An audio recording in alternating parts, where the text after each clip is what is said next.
my view is you couldn't possibly argue liberty is a goal. If you got to liberty, it doesn't tell you where you ought to take it. It just gives you Burning Man, right? So do we want a Burning Man society, Tom? Even in your exit from theism, do you want a Burning Man society? No, but we do have. Why not? No, but why not? Because I don't think that that's beneficial. I don't think that people want to live in that. That's why. Okay, what if all of the leftists, like freedom-loving, dancing in the streets, sex on a train people, start sort of winning over the culture, which I'm seeing, like that these things become more normal, right? What if freedom of expression is the ultimate goal of liberalism, right? And people started adhering to it. How is it different than Burning Man? It wouldn't be. I would fight against that. Like, why though? I think that most people would fight against that. But why? Because there are other like negative consequences that come from those sorts of things. Like what? You know, having sex in the right places, like being overly stimulated by sex, or having like I'm not thinking of the right word. Overexposure to like sexual actions kind of take away the pleasure from sex being the special thing that's like meant for like you and somebody else in private. I got you. Also, like it being exposed to children would be a bigger problem. Okay, I understand, Tom. It sounds like you're borrowing a little bit from your remnants of the Christian ethical system, right? And trying to apply it to a secular view. But the thing is, if you like what you like, right? And people like what they like, right? And liberty is the ultimate goal of liking what you like, right? So how would you argue against some sort of tipping point where you're doing something too much?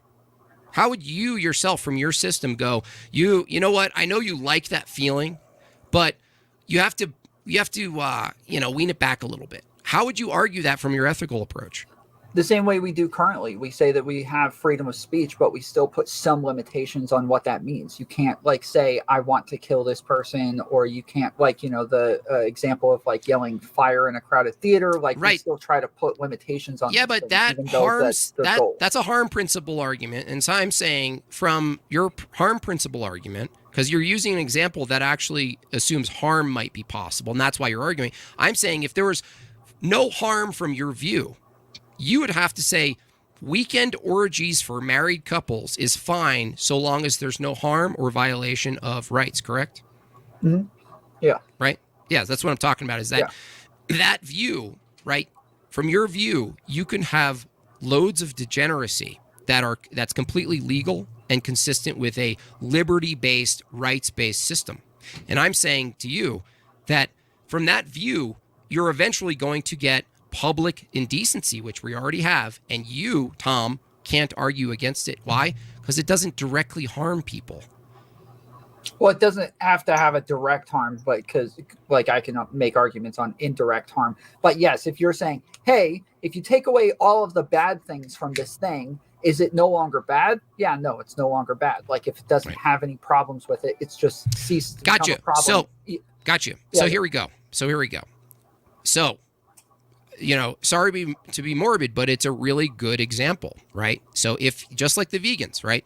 If you remove the assumed harm in the experience, in the subjective experience of the subject, you know, whatever you do, like let's say, I mean, a dead person is a good example. If you do whatever you want to a dead person and they have no family, no repercussions, right? Indirectly to other people, is there anything wrong with doing anything you want to a corpse? If there's no indirect harm or direct harm, no, I would say no. Okay. So you advocate in your system that if there was a group of people that paid money through a private corporation that found a bunch of John Does and Jane Does that didn't have family, you'd be okay with a system and a company that sold 5, 10, 30 minutes to people who had sex and did other things to dead corpses. That's the kind of society you'd prefer under your ethical system. So currently, we also live by like the golden rule: do unto others that you want done unto you. They're dead. People don't want this done to them after they're dead. And so no. You don't. They don't want it done to them after they're dead. No, you don't get to grant people preferences after they're dead.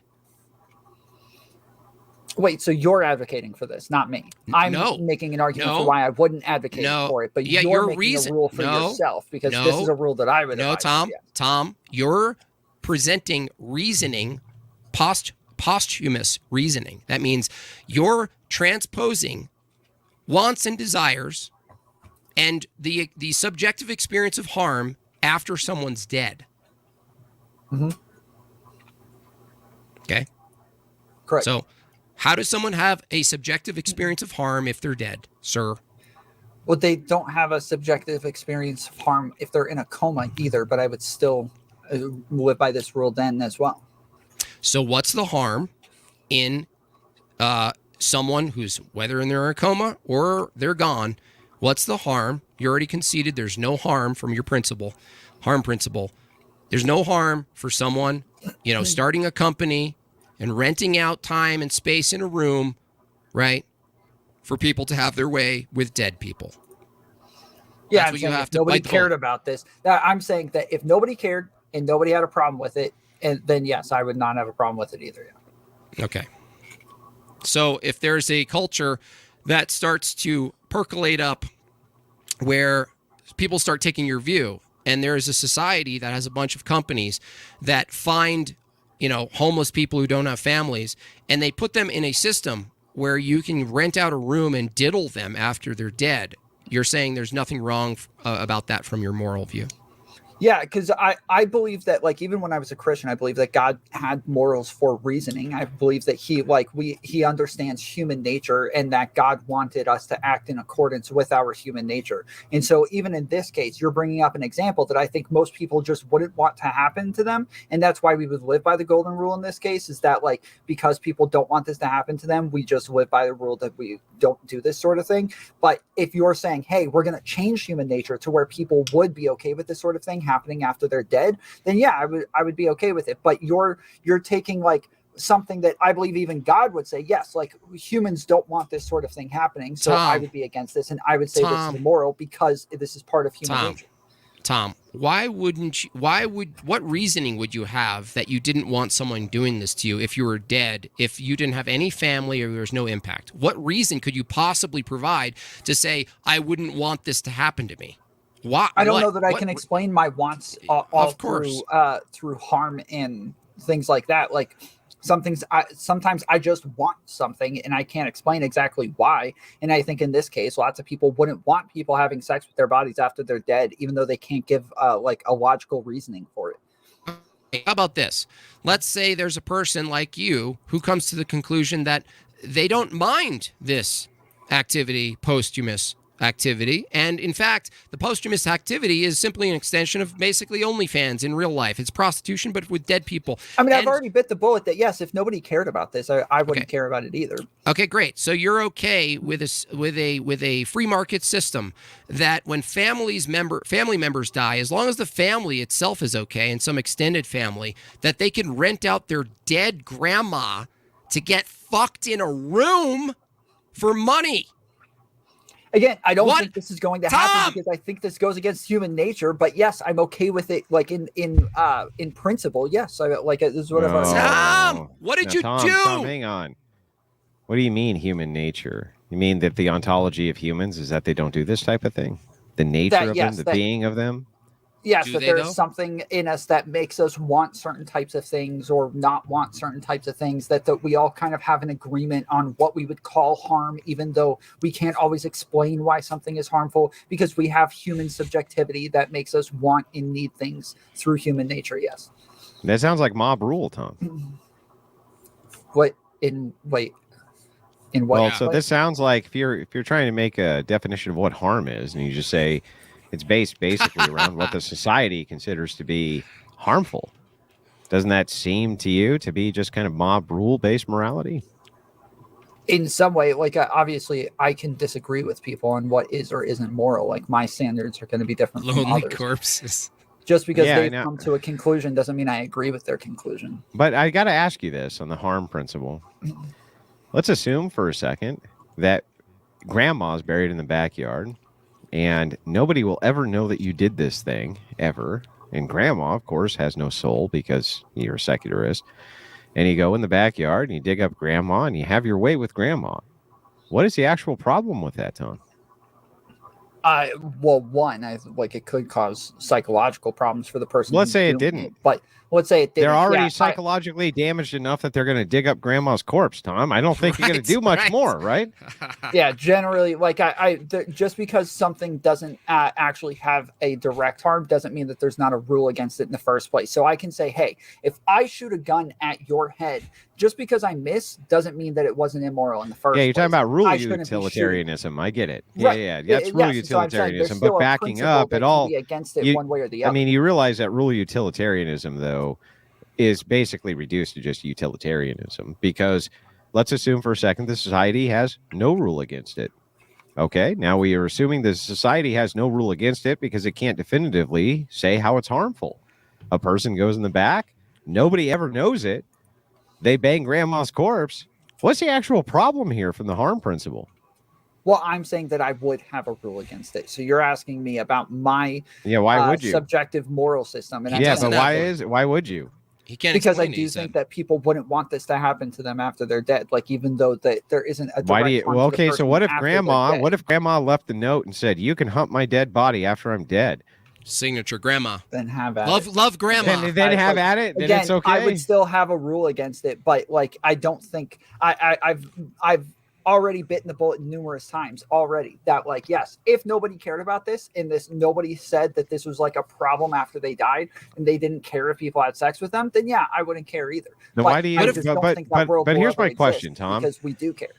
Yeah, here's my question though. I don't believe you. I think you would still care, even if nobody else had a problem with it. I would, because that world will never exist. So you're inconsistent. You're inconsistent, though. No, I'm not inconsistent. Yeah, of course you are. No, I'm not. I'm saying that, yes, by the standards, by the hypothetical that you're making up, yes, I would be okay with it. But also, that world will never exist because that's outside of our human nature. So the world doesn't exist where groups of people decide that they're going to do horrific actions? Well, it's not outside of human nature. People do this. Of course it is. Yeah, they do it, dude. There's literally a thing. There are people, there's a guy in Britain who's dead now, but he habitually did this, right? And from your view, he didn't cause harm. You know why? Because all these lonely people laying in the bed, Tom, didn't have any family to scream out. Jimbob, do you think empathy is within human nature? Empathy is just a signal. What does empathy tell you? Nothing. So you don't think empathy is a part of human nature? I'll bite the bullet, sure. Empathy is part of human nature. Signal. What does that have to do with anything? Well, because there are some people who don't have empathy. So just because there's some people who don't have this thing, that doesn't mean we wouldn't say that it's part What is empathy? That's true. It's like we would have to have some kind of standard that we would apply even for people who don't have empathy. Yes, and that's in your case, that standard would be harm. Tom, what's empathy though? Isn't empathy the projected, assumed feeling someone else is experiencing? Yes or no? Yes. Because hold on. Okay, great. Do dead people experience anything? No. There you go. Empathy out the window. Hold on, Jimbob. I've already answered this. I have 10 times. So why did you bring up empathy? Yeah, but I like watching you bite the bullet for the 10th time, Tom. Every time you bite the bullet, it's funnier than the last time. Because you said that I brought up an example of something, and you said, "Well, not all people do this. Some people will have sex with dead bodies." And I'm saying that doesn't mean that it's not against human nature. Just because some people don't have empathy doesn't mean that empathy isn't part of human nature. Tom, like Andrew said, of course, obviously, it's in human nature that some people do this. If it wasn't in human nature to do this, then they couldn't do it. It would go against their nature. Human nature that we don't want it done to us even after we're dead. What are wants? Okay, what are wants? Unless we scribble a note, right? Yeah. Except we scribble a note, then we desire it. Unless we scribble a note, then we desire it. Then there's no harm, right? Bang the corpse all day. No, just because somebody doesn't have empathy doesn't mean that empathy stops being part of human nature. Oh, wait a second. Two or three people what is not unempathetic? Tom, what is unempathetic about grandma leaving a note saying you can bang her corpse and you bang it? I don't understand. Where's the lack of empathy? That's not what I said. We're talking about human nature. Yeah, I know, but that's what I said. So I want you to answer to what I said. Where's the lack of empathy there? I don't know. Yeah, because there isn't any, right? There's no lack of empathy there. Because you can't have empathy with a dead person. I wasn't saying that. Right? No, that's my point. I'm not saying, Tom, I wasn't saying you were saying that. I'm saying to you, if it's true that empathy is being used here, some kind of model for why human beings should avoid certain behaviors, because empathy is one of the metrics that you're using to gauge harm. That's correct, right? Mm-hmm. Yeah, sure. Okay, great. So then if grandma scribbles a note and says, bang the corpse all you want because grandma was half senile, or maybe she wasn't half senile, she just scribbled the note anyway, and you go out and you do that, where's the harm here, Tom? And why would that require a lack of empathy for you to make the determination that it was harmful in the first place? I've already said there wouldn't be harm, that I would still have a rule against this in general anyways. But based on what? There wouldn't be harm on the individual. Right. If there's no, you know what, he's, you know based Jimbob, on what, Jim? You already know based on what? Actually, no, he doesn't. No. He doesn't. Here's why. Let me bridge the gap. Because you're using this as a metric for what harm is, and then you say that this is not harmful, but your metric, your metric for why you would have a rule would still have to be determined on harm. That's why rule utilitarianism always reduces to utilitarianism, because the metrics which you use to make the reduction to what is harmful is how you come up with the rule in the first place. Right. I didn't use harm for this example. I used the golden rule to do unto others as you want. Which is a harm principle. To some extent, yes. But it's like, yeah. So what are you talking about? This is when I'm giving an example where I'm saying I can't explain a harm in this case. I just know that human nature makes it to where we don't like this thing. So I can't explain an actual harm there outside of the fact that human nature just says we don't want people to do this. We already know this. Tom, is there a food people generally don't like on net balance? Maybe I don't. Not. Is it evil because they generally don't like it?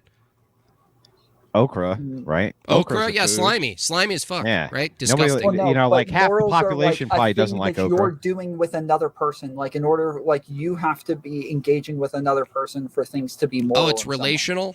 Oh, it's relational. Yes, of course. Okay, so what grounds your ethical principle? Now we know that it's relational. If you're also arguing something could be harmful and wrong if the person doesn't exist and just their corpse exists. So this is a contradiction. Premise one, what defines something as immoral must be based on something relational. Premise two, it's immoral to do X to the person who doesn't exist anymore. They're just a body. So what's the relational? What is this relational basis if the person's dead? The rule against it. The rule, right? Remember, okay? I keep explaining this. We would have a rule against this because overall humans don't want this thing. We know that overall humans have this feeling. There might be one or two humans here and there who say, yes, I want you to have sex with me after I'm dead. But we already have a rule so that even though there's one or two who feel that way, it doesn't matter because overall, generally, we know that most people don't want this. Tom, are people generally overall greedy? Sometimes, yes. So greedy is moral? No. Why? Based on your system, it is. That's what follows. You just said, what are you talking about? Based on what most people want, X is immoral or immoral. I'm telling you, most people have the nature of greed. So you, in your system, have to abide by that and say, well, what is mostly in human nature to be greedy? It must be good. Because that's the inverse of... No, because that's the inverse of most people don't want X. It must apply to most people want X. How are you going to reconcile what people want versus what they don't want? Lots of morals are set up to go against human nature, like the fact that we lie, or the fact that we want to steal, or the fact that we want to kill. Like lots of morals are set up to stop us from following through in human nature. So it's not as simple as saying. Okay, got you. But hold on. When I say that we make a rule just because we know it's part of human nature to not want people to sleep with you after you're dead, that doesn't mean that all things now. Tom, do you see the problem? Do you see the problem? This is the problem, Tom. That you're not understanding. You're arguing listen. That I'm not saying. Listen. Ignoring most of my arguments. I know that's your experience. Yes, I know that's your experience. No, this is your argument. That you say we know what's generally immoral because of what most people don't want, and we know what's moral based on what most people want. That's not what I said. Okay. So if you say most people don't want to be touched after they're dead, that view, you're saying it's immoral then, right? Regardless of harm being absent.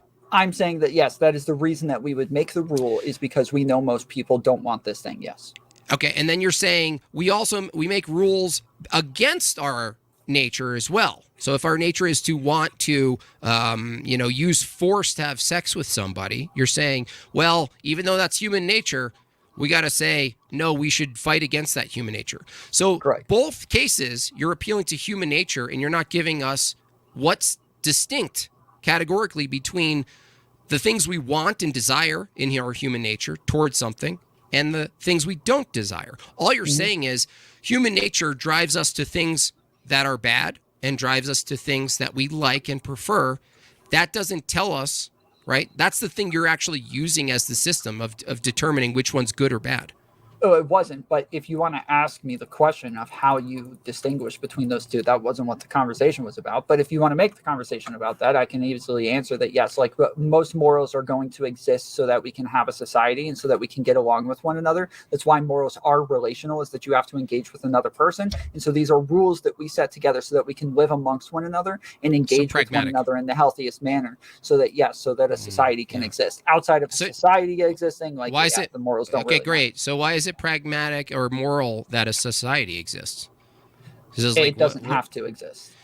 Okay. So it's not moral for a society to exist. It's. I wouldn't say it's moral nor immoral. It's just a thing. It's just amoral. Okay, so your whole basis for morality is that we ought to believe in something called morality for a pragmatic use toward existing, and yet the goal of existing is itself amoral. The thing that morals exist for is amoral. Yes. Do you think society existing is a moral thing? Humans existing? Yeah. No, society existing, not humans existing. We can exist by ourselves. We can exist in a very small tribes, but we don't have to exist in societies. Well, humans are a precondition for societies. So, correct. The question is really whether is it moral for humans to exist? I would say yes, biblically, that we're here to procreate, multiply, so that we have a life that we can know our Creator, right? So that's very basic view from my view. But from your view... But you don't have to live in a society in order for you to know your Creator. You don't have to live in a society. Well, that's... I understand. No, I understand. But we're not really doing an internal of my view, because my view actually grounds why existing itself is not amoral. From your view, it's amoral. Just now for why society would need to exist morally doesn't make sense, because you said it needs to exist in order for you to know God, and that's just not true. You can know God outside of a society. I said humans need to exist. Correct, and as a precursor. I didn't say society, but that doesn't mean that we have to live in a society to know God. Tom, I didn't say. I said humans are a precondition for society to exist. Correct. Humans existing is a precondition for knowing God. Correct. Okay. So you're saying you just didn't answer the questions. Okay, so I'll ask you again. Like, is society existing a moral thing, or is it just amoral? Humans? No. The society could be fucking upside down pagan, burning babies alive, right? Well, society is an entailment of humanity anyway. Yeah, you can't. Two escape people is a society. Right. If it's not, then tell me what a society is. Right. I wouldn't say two people existing then what is together as a society. Yeah, say that it's a large group of people working together. Yeah, what's a large group? Person doing their own number? Yeah, what is a large group? In like a very complicated 13? way. 13. Yeah, is it 10? Is it 19 I would say it's subjective, but it's well over 100. It's 13. In the thousands. Why? Based on what? Based on I just made it up? Each person now has to do separate jobs. So, like, if you have a point where you're doing hunter and gathering. If you have 4 people, each person would have to do separate jobs, Tom. Done. Society. Okay, sure, that's a mini society, I suppose. But when I say it's a society, that's not what I'm talking about. So, well, what are you talking about? Well, as I said, it's like when large groups of people each have to do their own part in order for large things to exist. So, like, some people will make cars, some people will work on those cars. I understand what you're saying. Some people will make spears, some people will make spearheads. I got it, right? So why couldn't 2 people be a society? It could be, but that's not when I say society, that's not what I'm talking about. I'm talking about like tons of things existing in large part. Yeah. Right. So then we just have a definition. All those things. But I don't understand. I don't understand though the definition difference, because you would call what I call a society at 2 people the same as a society at 100 people. What would be the delineation? Well, so sure, if we want to say like a tribe even would have to have a set of morals, and the morals would exist for that tribe to exist, and they would change the way that they interact. Morals would have to exist with 2 people just existing. for that tribe. Same thing with like in that tribe, they would have to have a set of standards and rules so that they can interact with one another. Yes. Okay. What about one person? If one person existed, wouldn't they still need to have some kind of set of morality? Probably not. No, I would think that they would only have to have it if they're interacting with other people. Like from your purview, morality really only exists as societies exist. Correct. It only needs to exist because society exists. Yes. Right. And that's it. So if there was just one human being left, everything he did would be moral. Anything. Well, morals just wouldn't exist, so it wouldn't be moral. Well, then if morals don't exist, then you could never say anything he does is immoral, right? Correct. Yeah. So then if nothing he does is immoral, the inverse to that is there is no morality. Well, I guess I am saying you couldn't say anything is right nor wrong, because right and wrong wouldn't exist. Could he go? Could he go and commit SA on a cow? Would that be moral? If he was the last human on Earth, you'd say amoral. Yeah, sure. Yeah, sure. I mean, in fact, is there anything he could do that you could think of that would be immoral at all? No. Okay, so you're basically just saying there's no such thing as morality, because if morality existed, it would exist independent of whether there's one person or 2 people or 100 people. And so from your view, morality is just a fictional construct that's arbitrarily defined with language, given a society based on the acceptable norms, which would be informed by majority rule. And your entire ethical system... It's not even informed by majority rule. It's just informed by one other person watching you do it. Just the judgment of one viewer? Just one person watching you do it. That's morality from Tom's perspective. And it could be not moral If I watch you essay a cow and I don't like it, now we have a moral issue. That's it. It's just an observational thing from Tom's perspective. So if it's one person, nothing can be moral or immoral. If there's one observer, then it becomes a moral or immoral issue. Why do you think we default to the Christian worldview? Because I'm not we always assume that there's an observer, right? Yeah, I'm not bunk or synth, so I'm not dumb enough to say that like morals are objective if I'm not leaning on some sort of God as an axiom, right? Like that sounds insane to me. So yeah, so I would say it's subjective, and whoever the viewer is the person who's kind of coming to a conclusion on whether or not it's moral. But like neither viewer can actually be correct, right? There's no correct one. Yeah, so if there's no viewer that's correct, there is no such thing as morality. Yeah, just saying subjective morality is just like saying it just doesn't exist. So I don't know why saying something subjective doesn't mean that it doesn't exist. So like a business is a social construct. No, wait, you're right. You're correct. Hang on, I'm going to bite this bullet right away. You are correct, right? Saying that something, in this case, does not exist, or it's a social construction, fine, we'll go ahead and bite the bullet. But in this particular case, you're just talking about observational circumstances. So there can't actually be morality because there's only 2 people left. They both have a different moral system. Both their moral systems in your eyes are completely equal. They can't be anything else because it's just subjective, and it's basically just based on the observer. Yeah, I think it's gonna be based on logic and reason, and that they should come to like conclusions. So Tom, let me ask you the last question.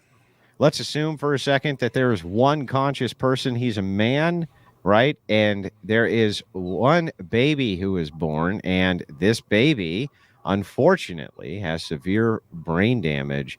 If this man goes over and he essays this baby every single day until it expires, I just want you to go ahead and say that there's nothing immoral about that.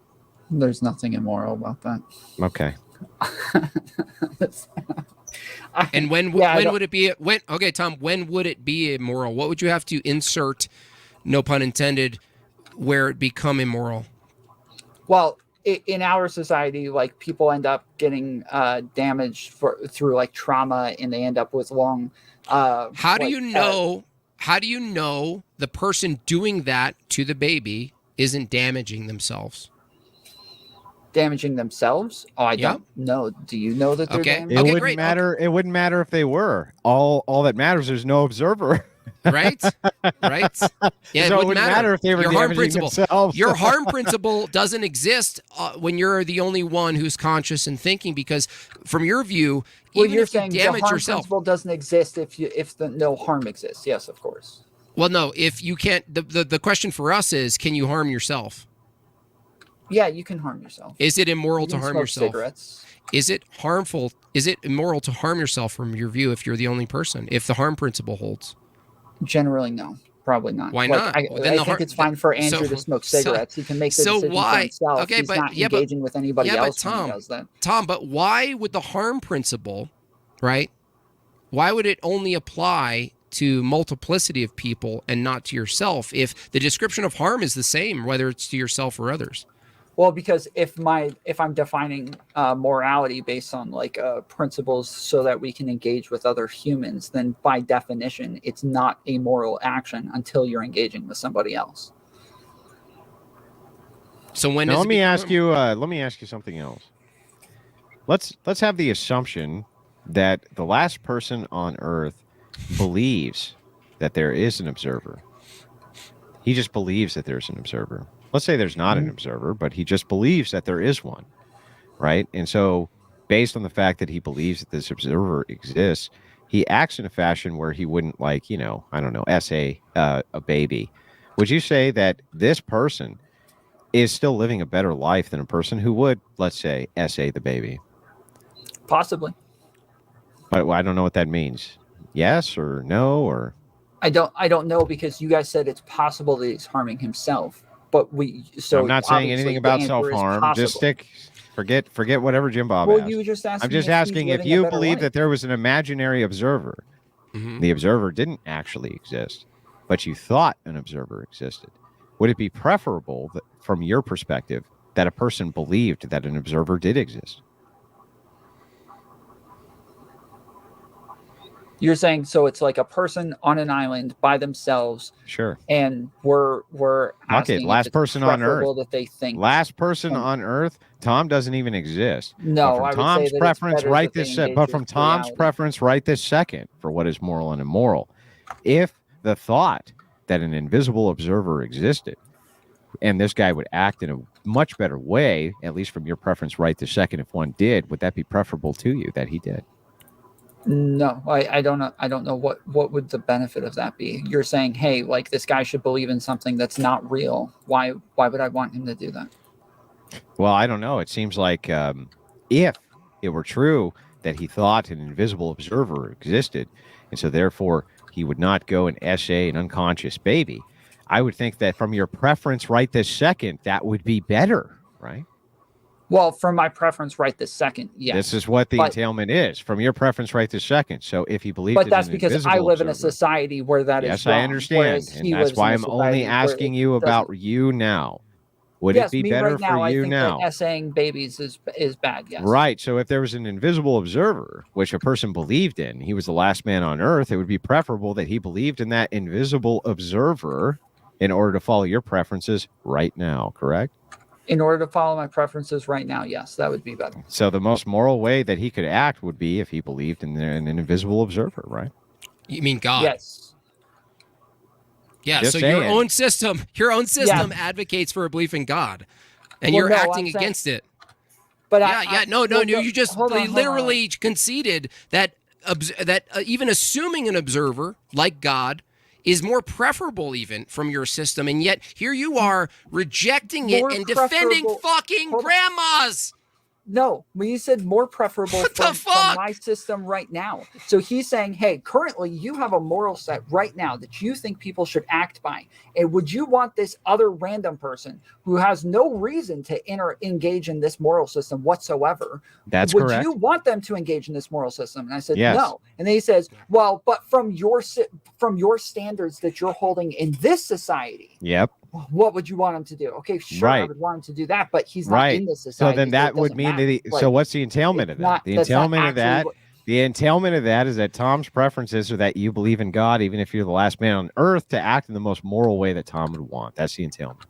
Can you explain the logic there? I'm saying that I don't actually think that he should engage in my moral system that I currently have. You're making up a weird hypothetical where I want him to do. Well, this, then why would you? Then why would you care? Well, wait a second. That's really weird, because if that were true, then why is it that you would state that you would prefer that he believed in this invisible being so that he acted more in line with your moral system right now? Because in your hypothetical, I want him to do that. But in reality, I don't. Well, then I don't understand. What's the distinction here? What? The distinction is that in reality, I do not care if this person in a completely different society engages in my moral system right now. Whereas in your hypothetical, that is part of the hypothetical. So it doesn't actually engage in my real wants. You could have just say no. No, that doesn't make any sense. You could have just said no. You could have just said, no, I don't care if he believes in this system or doesn't believe in this system based on even my preferences right now. That is what I you said. Could, no, you could just say hypothetical to where I did care. No, hang on. I'll walk you. Where you said I want. Let's see if this is true. Let's see if this is true. Walk it through. Premise. All I'm asking you is this: should people, do you think, uphold your standard of morality even if you don't exist? It depends. Well, does it depend or does it not depend? I don't think I can answer the question based on the limited amount of information. Right. Well, that's why I tested your logic. And when I tested your logic to determine whether you would prefer that people followed your moral system, even if you did not exist, based on a silent observer, in this case, we'll say the belief in God, you said it was preferable to you. So that's why the hypothetical was designed. Necessary. Hang on, I'm hold on. That's why the hypothetical was there to test your logic. So the question then becomes, if I'm wrong and this was a flawed test, then all you have to do is say, no, if I don't exist, people shouldn't follow my morals. Okay. So if I said, hey, Andrew, God doesn't exist in this hypothetical. Mm-hmm. He's not real, right? Yep. But you currently here say that God does exist. Now, in this hypothetical, in order for this guy to abide by Christian standards, would you want him to believe that God exists? Yes. Okay. Now, take that away. This guy exists. God doesn't exist. And it's not going to be beneficial to him whatsoever to believe in God. Do you still want him to believe in God? Yeah. So you're asking about two separate. Hang on.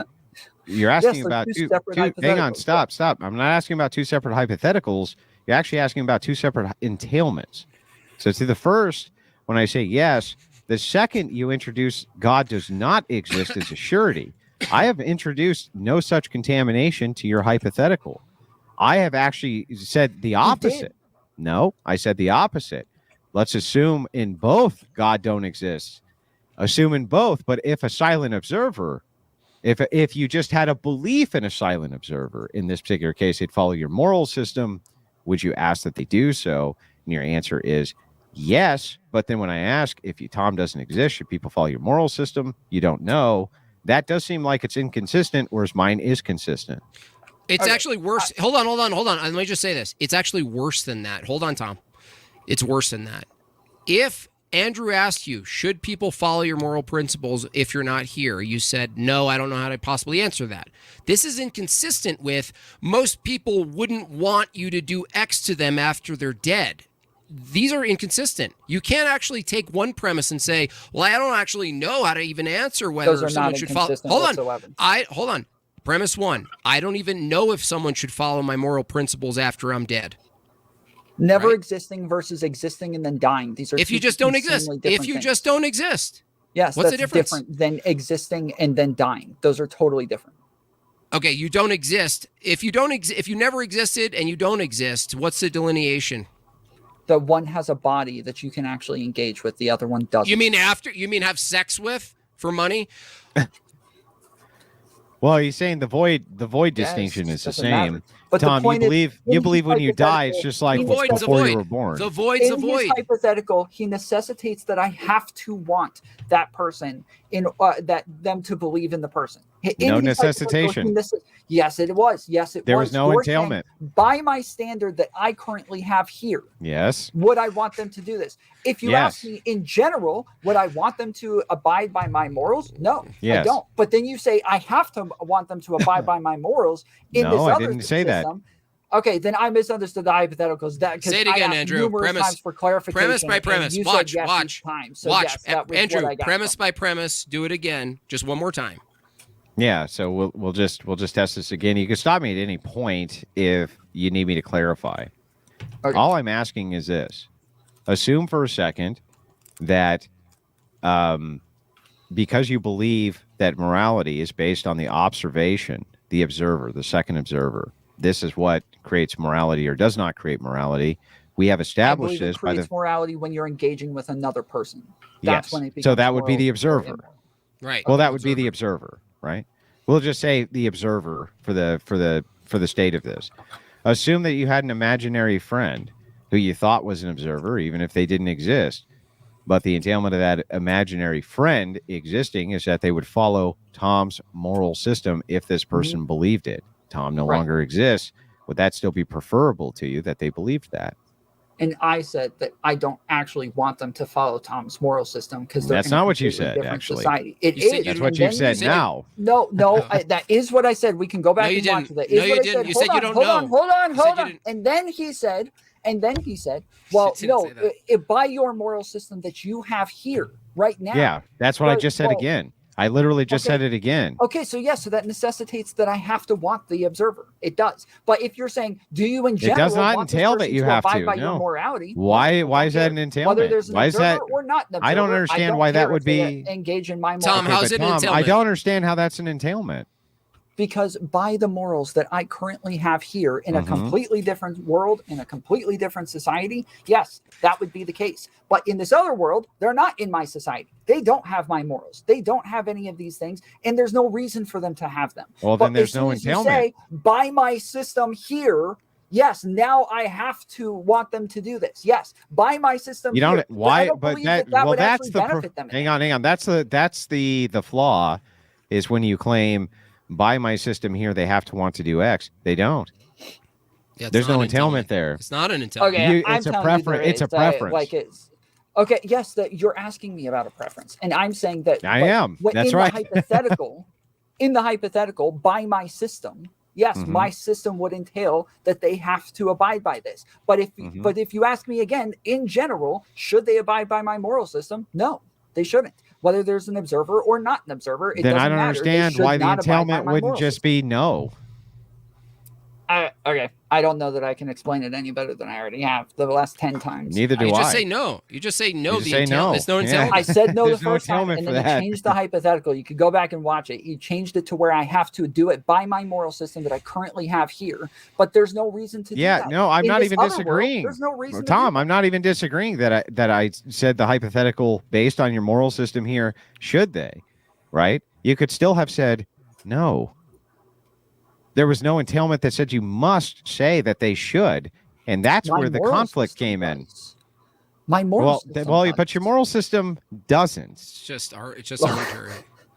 The whole thing is that's the thing, right? Is that your moral system actually doesn't say that they I think yours is arbitrary. The testing of the logic was to kind of show that even though your moral system doesn't actually have an entailment that they should, you would still have that preference anyway. That was the point. Yes, but I'm saying that outside of that, I don't have that preference. I don't care if they engage in my moral system whatsoever. Like I had already answered that. Yeah, well, then I don't understand why the entailment, even if there was an invisible observer, wouldn't just be no. It would be until you say, that's my point. If I'm abiding, if you're asking me through my moral system right now, then yes, I would have to say yes. But in general, no. That no, that's there's no problem, right? Is that no? You don't have to say yes. Okay, I guess that's where we have the disconnect. Is I don't understand why the entailment of I have to say yes exists. No, you don't have to say yes. Yeah, you've to say yes. You've bitten every other bullet. That's not even the worst bullet you would bite. Actually, you've bitten not way even worse a bullet. bullets. It's a hypothetical where I only have one answer, so it doesn't. Tom, you have two answers. I Yeah, don't yes or no. 40 answers, right? Yes or no. by my current moral system. So you already know that by my moral system, I would have to say yes. You already know this. Yeah, but I don't believe that by the entailment of your moral system, you have to say yes. That's the point. Okay, well, I do. Tom, why? Why do you have to say yes? Because by my moral system, yes, I want other people to engage in my moral system. But if in this other imaginary world, I don't actually want them to engage in my moral system because they're in a different world. But that wasn't an entailment of the hypothetical, was that they have to do anything. You just want them to. You're right. Yes, that was the point of the preference, right? Yeah, and why wouldn't you just want them to engage in their own moral system? I don't understand why you would transpose That's what yours. I've said like 10 times. Right, but that's the point, is that you don't have to say that, right? That's the whole point. You don't have to say that. You just be like, I don't want them to. I don't care, right? And that's it. You don't care. You don't care if they do. You don't care if they engage in your moral system. You just never had to say no. That's all. Yeah, you just I know don't care. we're arguing like a small semantic point, but I think it is an important distinction. That's all. Also, Tom, if God does exist and you're wrong about your new path of the destructive, nihilistic secularist, would God necessarily be the observer that would be required in your own system to denote or to basically make real moral facts? You're saying if a God exists, would he be the one who decides what is or isn't moral? Yeah, I would imagine so, yeah. Yeah, well, he would be the observer in your system. That like Andrew pointed out, like if there there was an observer, about observers, but if the observer isn't affected by your decisions whatsoever, then it's still not a moral decision. Like so it's got some sort of direct or gotcha. Okay. So from your view, if God existed, let's say you just presuppose God existed, right? We just rewind a couple months before whatever you did. You say God exists, right? And he's the observer from your system. That whatever you did would only be immoral if God was the only observer, right, in your life. An act would only be immoral if it caused God harm.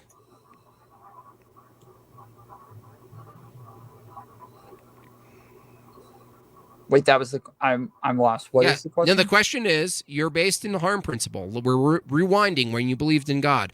If God was the observer, you're saying an action that would only be immoral if it actually caused harm to the other observer, in this case, God. And your question is, would that be immoral to cause God harm? Well, I'm saying in your system, it could only be immoral if it caused harm to the other person or, personhood being who's observing. In this case, it would only be God. If only you and God existed, right? Mm-hmm. You're saying from your system, an action. All right. Enough. Here, let's make this easy. Tom, get the fuck out of here. Me and Jimbob have another panel that we're going to jump on. That's Blood Sports. I appreciate you coming on. Thanks, Tom. I hope, by the way, that you had fun and that you'll come back in the future. I appreciate y'all.